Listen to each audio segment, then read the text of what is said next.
Hello and welcome, Capricorn, to your September 2023 horoscope and astrology reading. My name is Jeff Smith. I'm your professional astrologer here at Raise Your Vibration TV to give you a good insight into what is going on in our cosmic weather for September.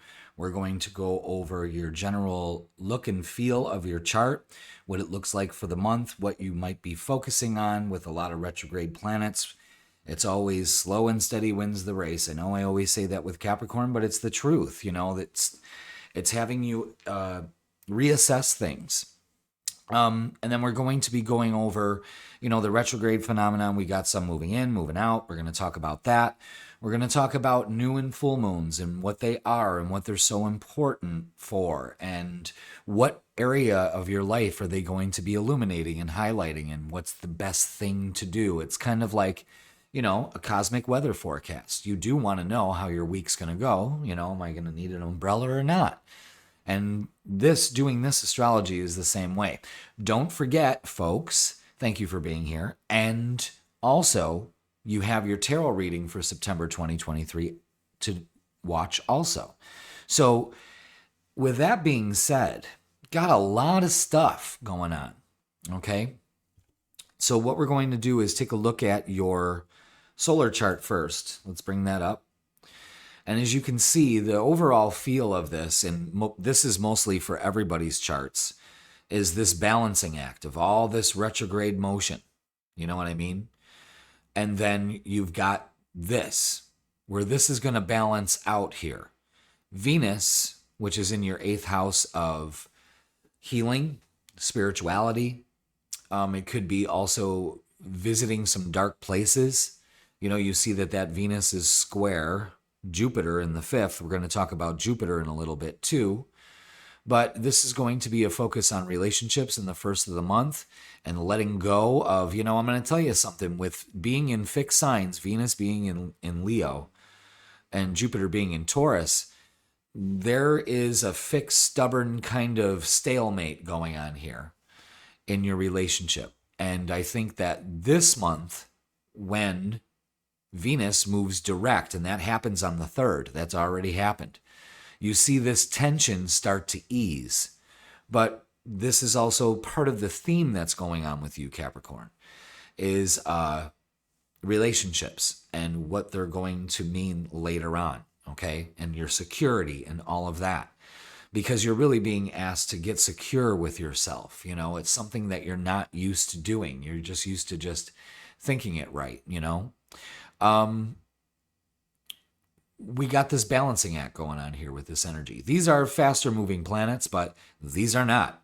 So these areas of your life, your 1st house, which has to do with how you express yourself, your 3rd, which has to do with communication, 4th, which has to do with home and security and relationships, are all taking that back seat almost. It's not time yet. You're kind of refining it. You're getting the recipe right before you go ahead and tell everybody this is how you do it. You know what I mean? And you are not one of those people that don't get the recipe right. You get the recipe right. I just looked at the timer and it's 333. So listen to that message. You know what I mean? Capricorn, it's a smooth sailing month for you because you have a new moon happening in one of your fellow signs, Virgo. So just to let you know, Venus is going direct. So this issue, this tension is going to be relieved. However, Jupiter goes retrograde the next day on the 4th. And we'll talk about that in the calendar view. But this is also in your 5th house. So when 2 steps forward, 3 steps back. You know what I mean? So just be aware of that. Okay? So let's go ahead and flip over to the calendar view. If we could. Boom. There it is. This is what I write out every month in preparation for your forecast. And you can see that Venus, planet of love, goes direct finally. And we start to get some more clarity on our relationships. However, Jupiter goes retrograde the next day on the 4th. So that is, it's not like the opportunities cease. It's just that it's a time to reassess things. Jupiter has to do with prosperity. So in this time of retrogradation till the end of the year, what you want to do is be thankful for the things that you have so far in your life in the present moment. And that's so crucial for everybody at this point, but you'll see some things going on in the world as far as financials and all of that.